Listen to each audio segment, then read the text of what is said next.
पाहताय JB TV news. बातमीत सत्यता हीच आमची ओळख।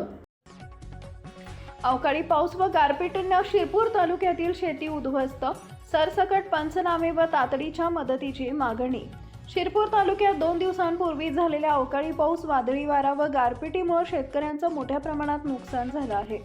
या नैसर्गिक आपत्तीमुळे पपई, केळी, हरभरा, मका आदी पिकांचं प्रचंड नुकसान झालं असून अनेक शेतकऱ्यांचे हातातोंडाशी आलेली पिकं जमीनदोस्त झाली आहेत। आधीच आर्थिक संकटात सापडलेल्या शेतकऱ्यांवर या आसमानी संकटानं अधिकच मोठं संकट ओढवलंय। अचानक झालेल्या गारपिटीमुळे उभी पिकं आडवी झाली असून फळबागांचंही मोठ्या प्रमाणावर नुकसान झालंय। यामुळे तालुक्यातील शेतकरी चिंतेत असून शासनाकडून तातडीच्या मदतीची अपेक्षा व्यक्त करत आहेत। या पार्श्वभूमीवर शिरपूर तालुक्याचे आमदार काशीराम पावरा यांनी नुकसानग्रस्त भागाची प्रत्यक्ष पाहणी केली। शेतकऱ्यांशी संवाद साधून त्यांनी त्यांच्या अडचणी जाणून घेतल्या।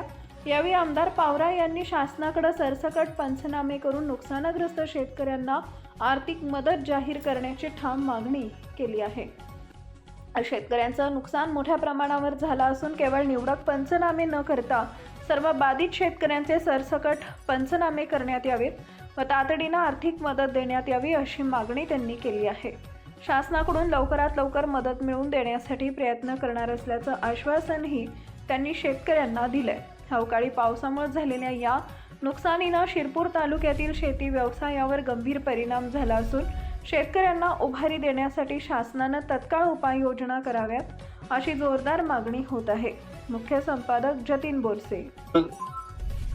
4-5 वाजेच्या सुमारास संध्याकाळी तारीख 27 तारखेला अचानक शिरपूर तालुक्यामध्ये गारपीट, वादळीचा वारा असं सुरुवात झाली आणि शिरपूर तालुक्याचे जे शेतकरी आहे त्याचे फार मोठ्या प्रमाणात नुकसान झालेलं आहे। मी आता त्या शेतकऱ्यांजवळच उभा आहे, शेतामध्ये उभा आहे। तर बघितल्यानंतर असं वाटतं आहे की माणूस राहिला असता तर वाचला नसता, अशी घटना झालेली आहे। एक आयशर गाडी पपईची भरलेली होती, ती असे सोसायटीच्या वाऱ्याने, वादळाने भरलेली गाडी पलटी झाली आणि त्याच्यामध्ये ते भरणारे मजूर सुद्धा जखमी झालेला आहे, काय सिरियस झालेला आहे असं आम्हाला माहिती मिळालेली आहे।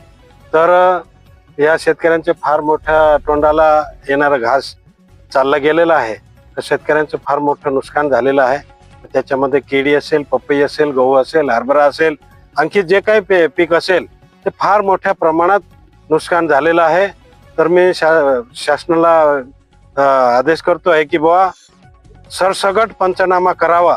शेतकऱ्यांचे जे काही नुकसान झालेलं आहे ते सरसगट पंचनामा करून शेतकऱ्यांना जास्तीत जास्त भरपाई शासनाकडून मिळावी या दृष्टिकोनातून आपल्याला पंचनामे करायचे आहे आणि आम्ही शासनाला प्रयत्न करणार आहे की शेतकऱ्यांना जास्तीत जास्त भरपाई मिळाली पाहिजे। आपल्या परिसरातील महत्त्वाच्या बातम्या पाहण्यासाठी आजच आमच्या जेबी टीव्ही न्यूज चॅनलला YouTube वर सबस्क्राइब करा आणि बेल आयकॉन प्रेस करा।